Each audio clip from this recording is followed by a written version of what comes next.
Hi everyone, Aaron here for Zollotech, and iPhone 10 has been out for a month. I've been using it and I've done some follow-up videos, and in those videos I mentioned that the iPhone 10 was really bothering my eyes as far as the OLED display is concerned.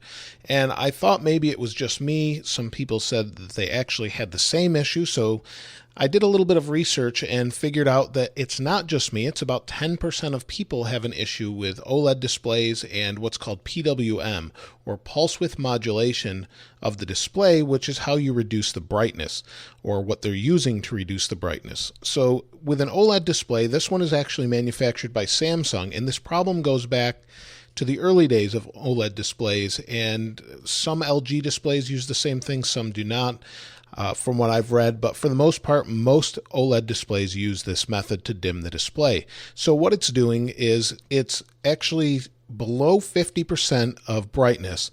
What it's doing is turning the display on and off very fast at 240 times per second, or 240 hertz, and the lower brightness you go, the longer the pixels are turned off for. So the pixels are never reduced in brightness, they're just simply turned on and off at a different rate, so they appear more dim. And that's how pulse modulation works for the most part with this particular setup. So basically, as you increase brightness, it's leaving them on longer in between those 240 times per second.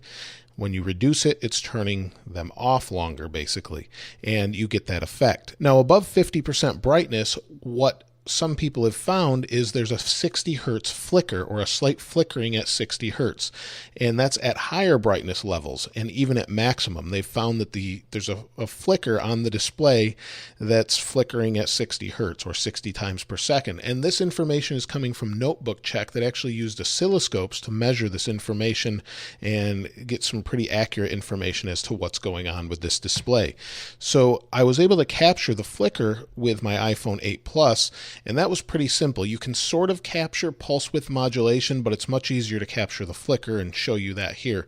So I recorded this in slow motion at 240 frames per second, and as you watch, you can see the screen is flickering basically between the apps. You can see it much more vividly, but the screen is flickering. It's turning on and off very rapidly, and unfortunately, to some people, that's perceptible to your eye. Whether you even know it or not, it can cause things like headaches, nausea, migraines, things like that.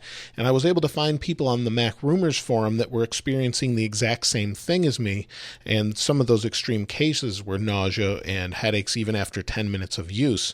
I tend to have to use it for a full day before I start to see this, and then I can't focus properly at about the same distance you would hold your phone. For some reason, it causes my eyes to kind of see bright lights and things like that. When I switch back to my iPhone 8 Plus, my eyes are fine. So it's definitely this display, and this has been true of other OLED displays for me as well, the S8 Plus and other displays. Most of the time, OLED displays will do that to my eyes, and I'm surprised that there's so many people that are actually affected. Basically 10 out of every 100 people have this issue, it seems, and it's just some are more extreme than others. Now, this method has been used for a long time.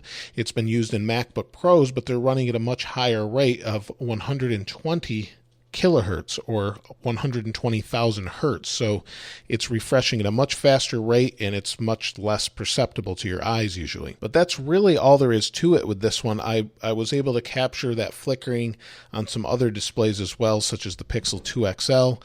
I was able to capture the flicker, but as far as the pulse width modulation on that, I'm not sure. That display does not hurt my eyes as much, although it just doesn't look as nice in general.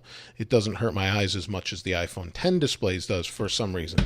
But I would love to hear if you're experiencing this issue. I just wanted to bring this up and see if anyone had any more information. And I have tried things like turn off True Tone and reduce white point.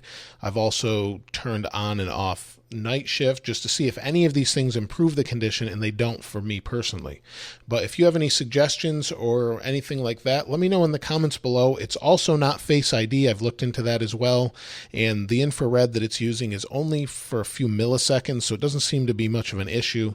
And we can talk more about that in the future if anyone has more information about that. But if you're an optometrist or you have more information, I'd love to hear from you in the comments below. If you haven't subscribed already, please subscribe and like. As always, thanks for watching. This is Aaron. I'll see you next time.